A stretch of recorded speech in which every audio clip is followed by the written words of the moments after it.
Hello, dear one. My name is Nanaya from Love and Freedom Life Strategies. I'm a health and life coach. I am also a student of the Bible. I have long loved and studied the Christian scriptures, the Christian holy book, the Bible. I have long been interested in understanding better the the culture, the language, the the practices of the times when this ancient text was written, to better understand what it can mean for us, for me in my life today. This is the Bible. The Old and the New Testament are both very, very old documents. They've been preserved in amazing ways. They are not written in English. They were not written in English. They were not written in a culture that looks anything like ours today. And so to better understand what it was that was trying to be communicated in these writings, it's really important to do historical, cultural, textual work. So what I want to share with you today is how I have come to know better and understand better Psalm 23, one of my favorites. Ages ago, I picked up a book by an author named Philip Keller. A Shepherd Looks at Psalm 23, it's called. Philip grew up in East Africa and was surrounded by herdsmen whose customs very closely resemble those of Middle Eastern shepherds.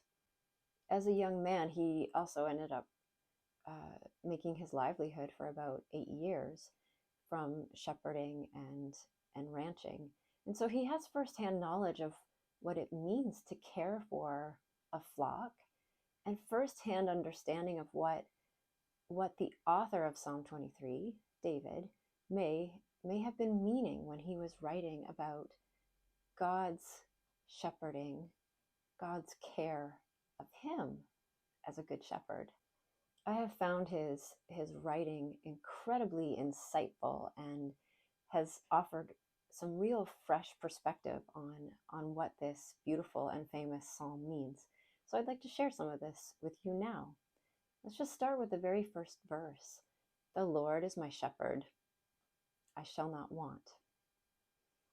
Now, we know enough about David's life to know that he couldn't have possibly meant that with God as his shepherd, he didn't have any suffering, he didn't have any difficulty, he never needed anything, because that's just not true.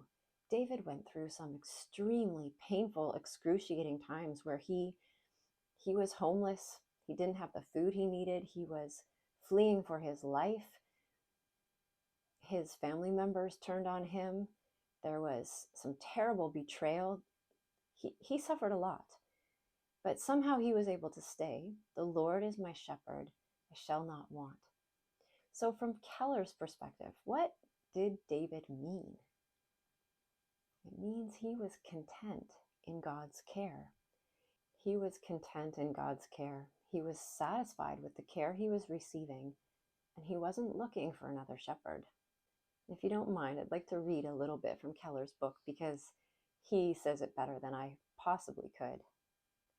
I am completely satisfied with his management of my life. Why? Because he is the sheepman to whom no trouble is too great as he cares for his flock. He is the rancher who is outstanding because of his fondness for his sheep, who loves them for their own sake as well as his personal pleasure in them. He will, if necessary, be on the job 24 hours a day to see that they are properly provided for in every detail. Above all, he is very jealous of his name and high reputation as the Good Shepherd. He is the owner who delights in his flock. For him, there is no greater reward, no deeper satisfaction than that of seeing his sheep contented, well fed, safe, and flourishing under his care. From early dawn until late at night, this utterly selfless shepherd is alert to the welfare of his flock.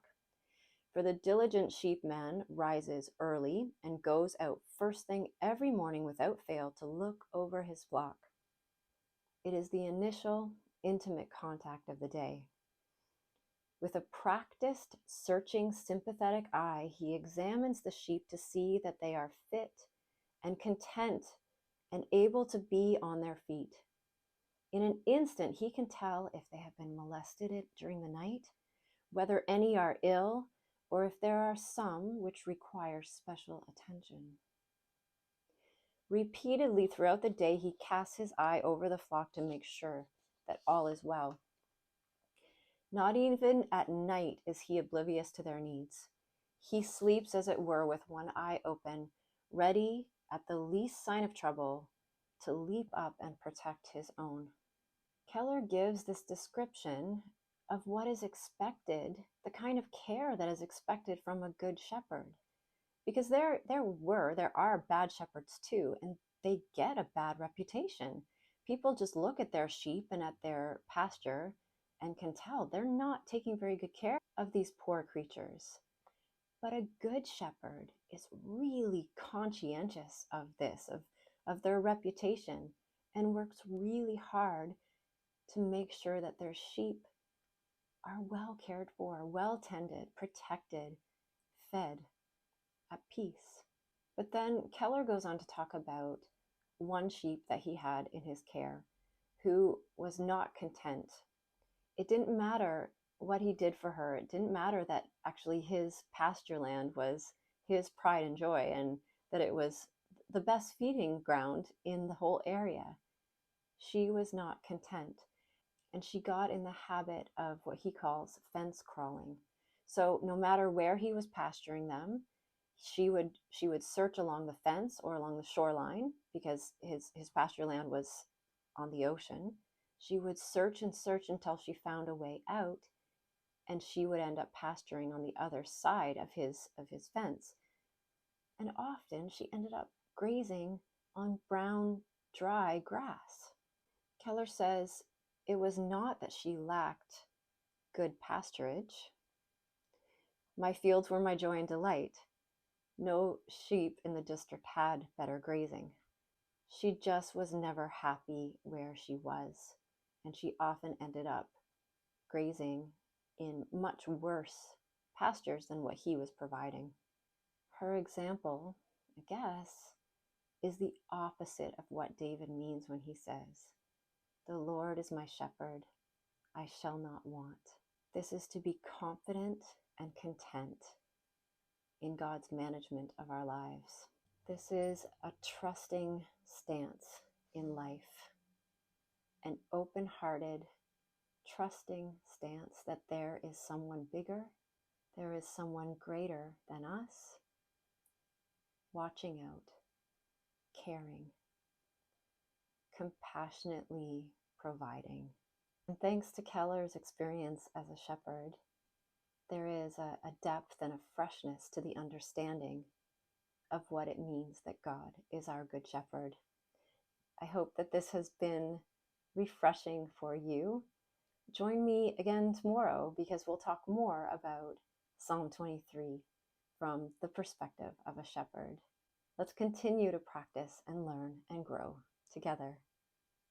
Peace to you.